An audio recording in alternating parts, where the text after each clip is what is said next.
All right, listener name. Ever feel like that saying, defense wins championships, needs a little army twist? Like maybe dominating defense sets up the knockout punch. Yeah, there we go. And that's what we're diving into today with ADP 390, Chapter 4, The Defense. And trust me, this isn't your grandma's knitting circle defense. We're talking about how the U.S. Army uses dynamic action to control the battlefield and set the stage for decisive victory. Okay, so right off the bat, Chapter 4 throws us a bit of a curveball here. Oh, so. It says the defense isn't just about holding ground. Okay. It's about creating the conditions to go on the offensive. Interesting. Almost like a counterpunch in boxing. It's about understanding that every defensive action should contribute to the bigger goal, Which is? regaining the initiative Okay. and dictating the terms of the fight. Think of it like a spring you compress to build potential energy and then you release. A well-executed defense is that compression, building the momentum for a powerful counteroffensive. So how does the Army actually achieve that? What are the goals they're trying to accomplish with a defensive operation? Well, holding key terrain is obviously a big one. Denying the enemy access to vital areas, whether it's a strategic hilltop or a supply route, can be the difference between victory and defeat. That's like a game of chess, right? You've got to control the key squares on the board. Exactly. And then there's the concept of attrition, wearing down the enemy's forces over time. Okay. Every casualty they suffer, every resource they expend, brings you one step closer to that decisive counterattack. So you're not just trying to outlast them, you're trying to grind them down, make them think twice about every move they make. Exactly.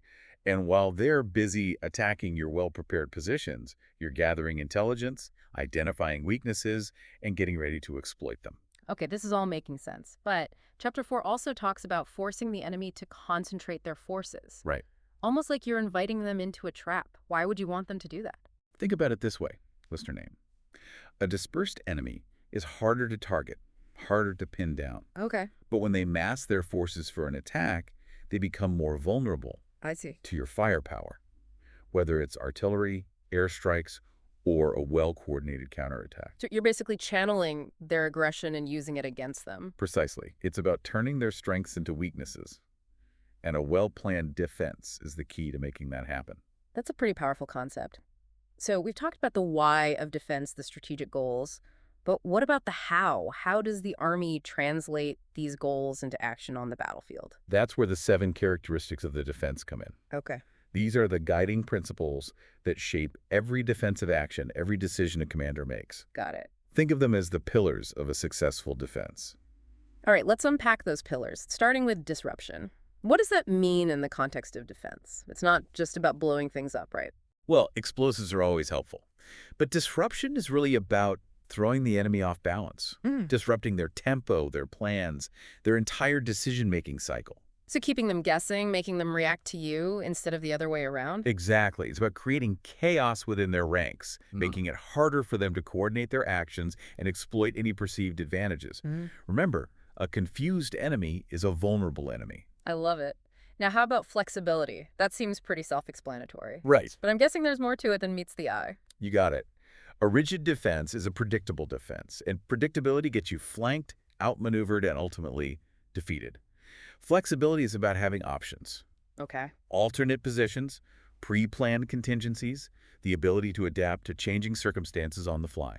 So it's about having a plan, but also being willing to deviate from that plan when the situation demands it. Exactly. It's about staying one step ahead of the enemy, anticipating their moves, and being ready to counter them. Remember, the battlefield is a fluid environment, and the side that can adapt the fastest often comes out on top. Makes sense. Now, this next characteristic, maneuver, it seems a little counterintuitive. Isn't maneuver more of an offensive concept? That's a common misconception. While maneuver is often associated with the attack, it's equally important in the defense. Remember, even when you're defending, you're not just stationary. You're still moving units, repositioning forces, and looking for opportunities to gain an advantage. So even though you're on the defensive, you're still trying to outmaneuver the enemy to force them into unfavorable positions. Precisely. Think about it. Listener name, you're defending a key piece of terrain. The enemy launches a frontal assault, but you've anticipated this. You've got a reserve force ready to counterattack, to hit their flank and throw their entire plan into disarray. That's maneuver in action. Okay, now let's talk about mass and concentration. This one seems pretty straightforward, right? Hit them where it hurts. In essence, yes. It's about concentrating your combat power at the decisive point, at the time and place of your choosing. But it's also about calculated risk. How so? Well, when you concentrate your forces, you're inevitably leaving other areas more vulnerable. Right. So you need to be absolutely certain that you're striking at the right time against the right target to achieve maximum impact. It's a balancing act, weighing the potential gains against the risks. Exactly. And that's where the next characteristic comes into play, managing your The reserves. reserves, that's your ace in the hole, right? Exactly. Your reserves are your trump card, that portion of your force that you hold back, ready to be committed at the most critical moment. So you're not just throwing everything you've got at the enemy right from the start. You're holding something back, waiting for the right opportunity to strike. Exactly. And those reserves can be used to exploit a breakthrough, reinforce a struggling unit, or launch a decisive counterattack. It's all about timing and having the flexibility to respond to the ever-changing situation on the battlefield. Okay, let's move on to operations in depth. What Okay. does that mean exactly? Is it about having, like, really deep trenches? Deeper than you can imagine. Just Oh, kidding. right. It's not about trenches. It's about maximizing your use of the battle space. So instead of just defending a single line, you're creating multiple layers of defense, kind of stretching out the battlefield. Exactly. And it's not just about defense. It's about shaping the battlefield to your advantage. Think of it like a multi-layered cake. Each layer or echelon of your defense has a specific purpose: What's that? to disrupt, delay, and weaken the enemy before they can reach your main defensive line. So by the time they reach your main line, they're already worn down, demoralized, and vulnerable to a counterattack. Exactly. It's about making the enemy pay for every inch of ground they gain. That makes a lot of sense. All right, next up we have preparation. Seems like a no-brainer, right? You always want to be prepared. Absolutely. But in the context of defense, preparation is everything. It's about more than just digging trenches and setting up machine guns. It's about understanding the terrain, coordinating fire support plans, rehearsing contingencies, and making sure everyone knows their role before the first shot is fired. So it's about minimizing surprises and maximizing your chances of success. Exactly. A well-prepared defense is a force multiplier. It allows you to punch above your weight class and inflict maximum casualties on the enemy. Okay, last but not least, we have security. Again, seems pretty obvious, but I'm guessing there's more to it than just, like, posting a few guards. You're catching on. Security in this context is about actively shaping the battlefield, denying the enemy information, and protecting your own forces and assets from surprise attacks. So we're talking about scouting patrols, reconnaissance missions, early warning systems, all those things that give you a clear picture of the enemy's movements and intentions. Absolutely. It's about minimizing the enemy's ability to make informed decisions while maximizing your own. So you're not just waiting for them to make a move, you're actively trying to blind them, to keep them in the dark. Exactly. It's about making it as difficult as possible for them to effectively plan and execute their operations. Okay, so we've covered the why of defense and the broad how with these 7 characteristics. Right. But how does the U.S. Army actually put these principles into action? That's where the 3 types of defensive operations come in. We're back, listener name, with a look at the different ways the U.S. Army puts those defensive principles into action, Okay. starting with the classic, area defense. Okay, so when I hear area defense, I'm picturing, like, a bunch of foxholes, barbed wire, Sure. basically making a piece of ground a real pain to capture. Is that about right? It's definitely about denying enemy access, but it's not just mindless hunkering down. Okay. Think of it like setting a trap. Okay. You're using terrain to your advantage, coordinating fire support, and making the enemy pay dearly for every step they take. So you're choosing your battleground where you have the advantage. Exactly. You want to inflict maximum casualties while minimizing your own. Area defense is tough, but if done right, it can really break an enemy assault. Got it. So where does mobile defense come in? That sounds way more, well, mobile. Right. Think of it as a more fluid, dynamic approach. Instead of fixating on holding specific terrain, you're using maneuver to lure the enemy into a position where you can hit them hard with a counteroffensive, Okay. like a boxer slipping punches, waiting for the right moment to strike back. So it's about choosing when and where to engage on your terms. Exactly. You might have a fixing force engaging the enemy, slowing them down and pinning them in place, Okay. while your striking force, the guys with the real firepower, maneuvers into position for that knockout punch. You got it. It takes a lot of coordination and a deep understanding of the enemy's movements, Yeah. But when done right, mobile defense can be absolutely devastating. All right. Last but not least, we have retrograde. This one sounds a little, well, retreat-ish? It's important to remember that a retrograde is not a surrender. It's a deliberate, controlled maneuver away from the enemy, executed for strategic purposes. So it's about living to fight another day, preserving your forces to achieve the larger mission. Exactly. It could be about consolidating your forces, shortening your lines, or even just repositioning for a more favorable engagement later on. Makes sense. So it's not just about running away, it's about, like, tactical withdrawal. Precisely. ADP 390 breaks it down into three variations: the delay, withdrawal, and retirement. Okay, let's unpack those a bit. Sure. A delay is just as it sounds. You're buying time, slowing down the enemy's momentum, making them pay for every inch of ground they gain, all while your main force prepares for the next move. So a fighting withdrawal, inflicting casualties while falling back to a stronger position. You got it. Withdrawal, on the other hand, is a more decisive disengagement. You're pulling your forces out of contact, either to preserve them or to redeploy them for a different mission elsewhere. Got it. And retirement. Retirement is when a unit not currently engaged with the enemy repositions according to the commander's plan. Think of it as strategic repositioning rather than a fighting retreat. Makes sense. Okay, so we've got the big picture of those three defensive operations. But what about the actual nuts and bolts of setting up a defense? ADP 390 talks a lot about battle positions. Right, because where you position your forces is absolutely critical. You've got your primary position, which is your optimal defensive location along the enemy's most likely avenue of approach. Makes sense. That's where you want to make your stand. But remember, flexibility is key. You also have alternate positions, backup locations, if your primary becomes untenable, or if the enemy does something unexpected. So you're not caught with your pants down if things go sideways. Always have a backup plan. Exactly. And then there are supplementary positions, which cover avenues of approach that aren't your main focus, but could still be used by a crafty enemy. So you're covering your flanks, making sure there are no easy inroads. Right. And we've got subsequent positions, which are any pre-planned positions you might move to as the battle progresses. And finally, there are strong points, heavily fortified positions that act as anchors for your defense, often located on key terrain features. Okay, so it's like a network of defensive positions, each with a specific purpose, allowing for both a stubborn defense and the flexibility to maneuver. Precisely. And to make sure everyone's on the same page and we're maximizing our firepower, the Army uses direct fire control measures. What are some examples of those? Well, you got disengagement lines, which are predetermined points where a unit will fall back to avoid being overrun.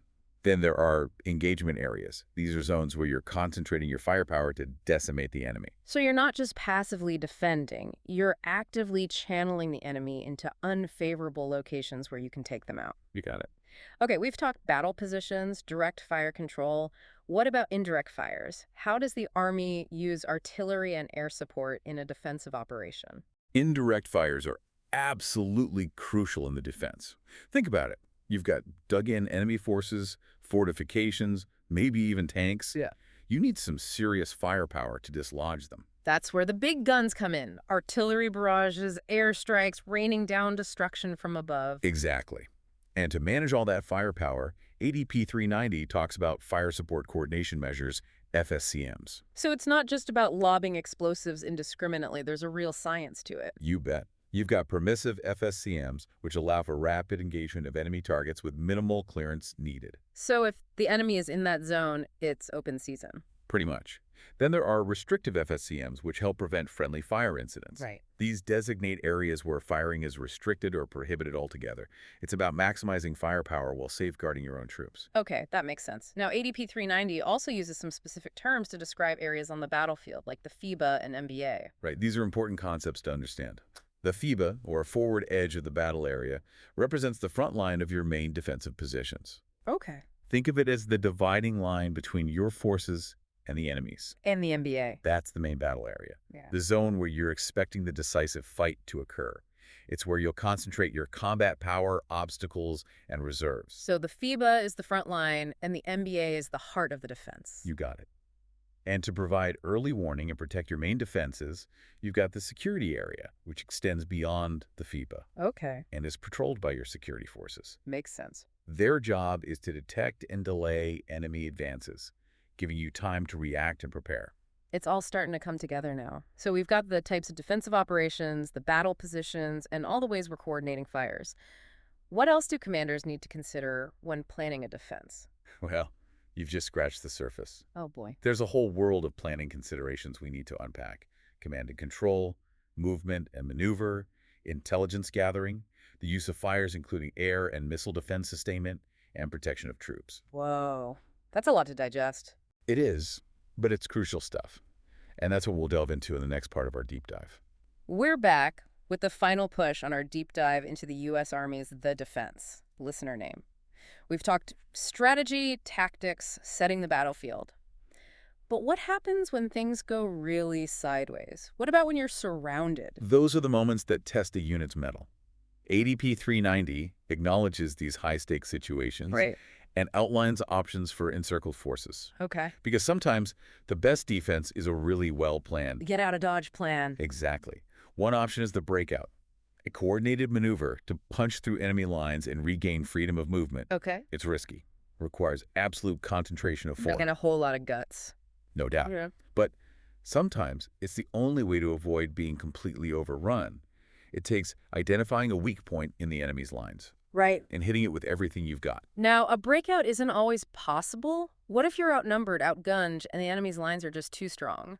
What then? That's when exfiltration might be the only option. This is less about brute force Okay. and more about stealth and cunning. So less Rambo, more Mission Impossible. Exactly. Small units working under the cover of darkness or using terrain to their advantage, slipping through the cracks in the enemy's defenses. This is where training and ingenuity really come into play. It sounds incredibly dangerous. It is. Every step is a gamble, but sometimes it's the only way to survive and regroup. Okay, now here's an option that seems counterintuitive. Attacking deeper into enemy territory when you're already surrounded. Why would you ever do that? Because sometimes the best way to relieve pressure is to create chaos elsewhere. Okay. Think about it. The enemy is focused on your perimeter. If you can launch a surprise attack on their rear, hit their supply lines, maybe even their command post. You're disrupting their entire operation, forcing them to divert troops and resources away from your main force. Exactly. It's a high-risk, high-reward gamble, but if it works, it can throw the enemy off balance and create an opportunity for a breakout or a link-up with friendly forces. Speaking of link up, those must be pretty incredible moments. Two separated units, each fighting their own battles, suddenly converging on the battlefield. Link-ups are pivotal moments, often marking a turning point in the battle. It can be a huge morale booster for your side and a real blow to the enemy's. But it also takes incredible coordination and timing. Absolutely. Yeah. You need a shared understanding of the situation, clear communication, and, let's be honest, a bit of luck to pull it off successfully. So we've talked about holding ground, maneuvering, even escaping encirclement. But at some point, a defensive operation has to end, right? Eventually, yes. Yeah. And that's where transition comes in. The ability to shift seamlessly from defense to offense or to another phase of operations entirely. ADP 390 specifically talks about transitioning to the offense. How do you know when it's the right time to make that switch? What are you looking for? You need to be able to read the battlefield, to recognize signs of enemy weakness. Okay. It could be anything from a slowdown in their attack, to heavy casualties, to intercepted communications that reveal low morale. So you're always looking for that crack in their armor, that moment of vulnerability. Exactly. That's when you might see an opportunity to seize the initiative and launch a counterattack. But switching from defense to offense isn't just about flipping a switch, right? What are some things commanders need to consider? Logistics are crucial. You need to make sure your forces are adequately supplied for an offensive. Push ammo, fuel, medical supplies. Yeah. It all has to be in place. And what about the troops themselves? After digging in and defending, switching gears to an attack mentality, that's got to be a challenge. Absolutely. Good leaders will prepare their soldiers for that mental shift, get them pumped up and ready to take the fight to the enemy. And sometimes the transition might not be to a full-blown attack, but to stability operations. What does that look like? Think securing a ceasefire line, disarming insurgents, restoring essential services.